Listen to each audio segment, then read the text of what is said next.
ഞാൻ doctor Gauri, pathologist, director Dane diagnostics. ഈ March 8 ലോക വനിതാ ദിനമാണ്. ഇപ്രാവശ്യം തീം ലിംഗസമത്വം നല്ല നാളേക്ക് വേണ്ടി. എന്താണ് ലിംഗസമത്വം? അത് എവിടുന്ന് തുടരണം? ലിംഗസമത്വം എന്ന് പറഞ്ഞാൽ നിങ്ങൾക്കറിയാം, ആണുങ്ങൾക്കും പെണ്ണുങ്ങൾക്കും ഒരേ അവകാശം, എവിടെ എല്ലാ സ്ഥലങ്ങളിലും ഒരേ മാതിരി അവരെ അവകാശത്തിന് പുറമെ അവരെ ഒരേ മാതിരി കാണുകയും വേണമെന്നാണ് പറയുന്നത്. അത് എവിടുന്നാണ് തുടങ്ങേണ്ടത്? എവിടെയൊക്കെ ഉണ്ടാവണം? തുടങ്ങേണ്ടത് എവിടെയാണെന്നാണ് അറിയേണ്ടത്. ആദ്യം തുടങ്ങിയാലല്ലേ അത് എവിടെയൊക്കെ വേണമെന്ന് നമുക്ക് പറയാൻ പറ്റുള്ളൂ. ഒരു ചെറിയ എൻ്റെ കുട്ടിക്കാലത്തേക്കുള്ളൊരു തിരിച്ചുപോക്കാണ് ഞാൻ പറയാൻ പോണത്. എനിക്ക് ഒരു ബ്രദറാണ്. ഞാനും ചേട്ടനും തമ്മിൽ 1.5 വയസ്സ് വ്യത്യാസമേ ഉള്ളൂ. എൻ്റെ അച്ഛൻ ഒരു പൊളിറ്റിക്കൽ ലീഡറായിരുന്നു, അമ്മ ടീച്ചർ. ഒരു കൂട്ടുകുടുംബ വ്യവസ്ഥിതിയിലായിരുന്നു ഞങ്ങൾ ജീവിച്ചിരുന്നത്.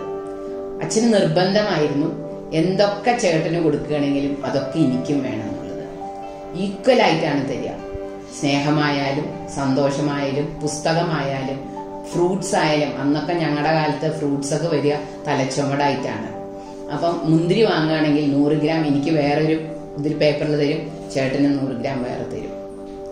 അതേമാതിരി ഡ്രസ്സ് എടുക്കുകയാണെങ്കിൽ ഒരേ എമൗണ്ടിന് 1 രൂപ കൂടുകയോ കുറയില്ല.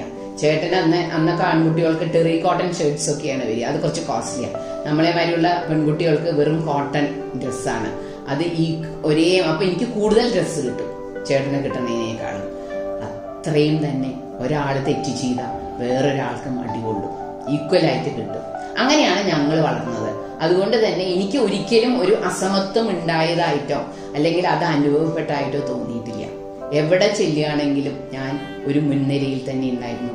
സ്കൂൾ ലീഡറായിരുന്നു പഠിക്കുന്ന കാലത്ത്. കാലിക്കറ്റ് മെഡിക്കൽ കോളേജിന്റെ വൈസ് ചെയർമാൻ ആയിരുന്നു. ഇത്രയും ബോയ്സ് ഒക്കെ ഉള്ള സ്ഥലത്ത് ഞാനൊരു വൈസ് ചെയർമാൻ ആയിരുന്നു. ഇപ്പൊ ഞങ്ങളുടെ സ്ഥാപനത്തിലെ ഡെയിനിലെ നിറച്ച് പെൺകുട്ടികളും നിറച്ച് ആൺകുട്ടികളും ഉണ്ട്. ഒരു ലിംഗ അസമത്വം ഇല്ല. അപ്പൊ ഞാൻ മനസ്സിലാക്കിയത് ലിംഗ സമത്വം വേണ്ടത് നമ്മുടെ കുടുംബങ്ങളിൽ നിന്നാണ്. അത് ഏറ്റവും ശ്രദ്ധിക്കേണ്ടത് സ്ത്രീ എന്ന ഞാൻ എന്ന അമ്മയാണ്. ഞാൻ സ്ത്രീ അമ്മ വളർത്തുമ്പോൾ ആൺകുട്ടിയെയും പെൺകുട്ടിയെയും ഒരേ മാതിരി കണ്ടു വളരണം. പക്ഷെ ഇപ്പൊ ഓഫ് ലേറ്റ് ഞാൻ കാണുന്ന ഒരു കാര്യം, പെൺകുട്ടികളെ എപ്പോഴും അമ്മമാര് വല്ലാണ്ട് പ്രൊട്ടക്ട് ചെയ്യും. നമ്മളെ അമ്മമാര് പെൺകുട്ടികളോട് പറയുകയും ചെയ്യും, അല്ലെങ്കിൽ ആൺകുട്ടികളോട് ചേട്ടനായാലും അനിയനായാലും പറയും, നോക്ക് അവളൊരു 20 വയസ്സ് വരെയല്ലേ നമ്മുടെ കൂടെ ഉണ്ടാവുള്ളൂ, അവള് വേറെ വീട്ടിൽ പോയി താമസിക്കേണ്ടതല്ലേ. അങ്ങനെ അവളുടെ മനസ്സിൽ ചെറുപ്പത്തിൽ തന്നെ ഈ വീട്ടിലെ ആൾക്കാരും വ്യത്യാസമാണെന്നും വേറെ വീടാണ് അവളുടെ വീട് എന്നും വരും. അതെന്നെ അവളെ എക്സ്പ്ലോയിറ്റ് ഉണ്ടോ എന്നും സംശയമാണ്. അവള് കൂടുതൽ സൗകര്യങ്ങൾ ഏറ്റെടുക്കും, അല്ലെങ്കിൽ സുഖങ്ങൾ ഏറ്റെടുക്കും. നേരെ മറിച്ച് ആൺകുട്ടികള് ചിലവര് വൈകി വരും, സ്കൂളിൽ നിന്ന് വൈകി വരും, അല്ലെങ്കിൽ ഓഫീസിൽ നിന്ന് വൈകി വരും. കളിക്കാൻ പുറത്തു പോയാൽ കൃത്യസമയത്ത് വരില്ല, കളിക്കാൻ പോകണമെന്ന് എവിടെ പോകണമെന്നൊന്നും പറയില്ല. വേലയ്ക്ക് പോയാൽ ചിലപ്പോൾ ഇന്ന് വൈകുന്നേരം വരികയില്ല, പിറ്റേ ദിവസം രാവിലെ ആയിരിക്കും വരിക. ചോദിക്കാൻ പോയ ചേട്ടനോടോ അല്ലെ ചേച്ചിയോടോ അനിയത്തിയോടോ അമ്മ പറയും, നോക്ക് അവൻ ആൺകുട്ടിയല്ലേ, അവന് കുറച്ച് ഫ്രീഡം ഉണ്ടാവും, ആൺകുട്ടികളായൊക്കെ ഇങ്ങനെ ഇരിക്കുന്നു.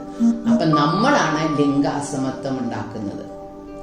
അത് അവിടെ വെച്ച് നമുക്കത് തടയാൻ സാധിച്ചാൽ ആ ആൺകുട്ടിയുടെയും ആ പെൺകുട്ടിയുടെയും മനസ്സിൽ എല്ലാവരും ഈക്വൽ ആണെന്ന ഒരു മനോഭാവം നമ്മൾ ഉണ്ടാക്കിയിട്ടുണ്ടെങ്കിൽ അവര് വളരുമ്പോൾ ഒരു സ്കൂളിലായാലും കോളേജിലായാലും ഓഫീസിലായാലും ഒരേ മാതിരി തന്നെ കാണാൻ പറ്റും. അപ്പൊ ദയവ് ചെയ്ത് ഒരു കാര്യമേ പറയാനുള്ളൂ, ദയവ് ചെയ്ത് എല്ലാ അമ്മമാരും ഈ ചെറുപ്പക്കാരായ കുട്ടികള്, അമ്മമാരാവാൻ പോണ കുട്ടികള്, അവർക്കുണ്ടാവുന്ന കുട്ടികളെ ഒരേ മാതിരി കാണുകയും ഒരേ മാതിരി വളർത്തുകയും ചെയ്താൽ തോന്നുന്നു ലോകത്ത് ലിംഗ അസമത്വം ഉണ്ടാവില്ല എന്ന്. ഇത്രേ എനിക്കിതിനെ പറയാനുള്ളൂ. നന്ദി, നമസ്കാരം.